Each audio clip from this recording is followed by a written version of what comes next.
প্রত্যেকটা ছবি আমি ট্রেলার দেখলাম, তো গতকালকেও আমি ট্রেলার দেখেছি দাগের।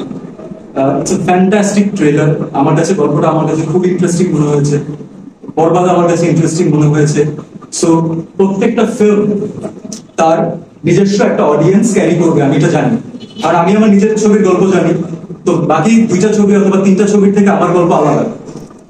দর্শকের এমন হবে না যে আমি এই জনরার একটা গল্প দেখে ফেলেছি আর একটা গল্প না দেখলেও চলবে। তারা তিনটা গল্পই তিনটা ডিফারেন্ট ফ্লেভার পাচ্ছে। বাকি গল্পগুলো দেখলে তো এটা আল্লাহ তাআলা যে সামর্থ্য দিলে অবশ্যই দেখবেন তারা। But this is the interesting point. এবং সিনেমা কিন্তু রোটেশন ওয়াইজ ঘুরতে থাকে।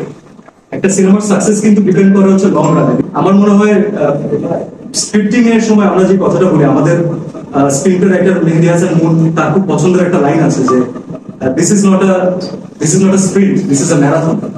তো যদি গল্প দর্শকের ভালো লাগে, তাহলে গল্পের দর্শকদের জোরেই গল্প টেনে কত হলে যাবে, কিভাবে ছড়িয়ে পড়বে, এটা আমরাও জানবো।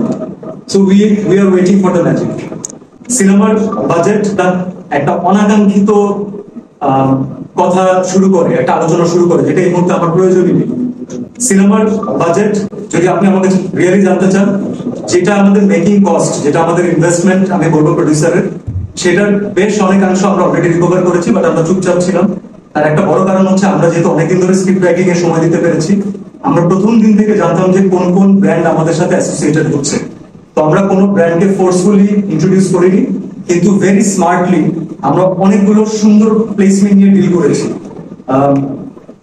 আপনারা অনেকেই জানেন যে শান সিনেমা আমরা থিয়েটারে যতটা লং রান পেয়েছে, তার থেকে এক্সট্রিমলি ওয়েল বিজনেস করেছে যখন এটা ডাব হয়েছে, যেটা সাউথের 3-4টা ল্যাঙ্গুয়েজে ডাব হয়েছে, হিন্দিতে ডাব হয়েছে।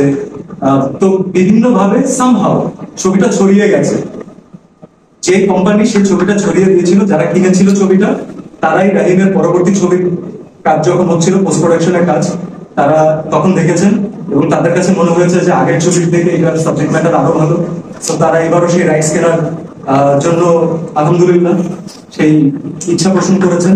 So business wise cinema ultimately smartly handle করার কারণে আমার মনে হয় তারা তাদের অনেক কিছু আগে থেকে তুলে ফেলবে। তবে সিনেমার ক্রেডিট তখনই হবে যখন সিনেমা দর্শকদের সাথে হলে কানেক্ট করবে।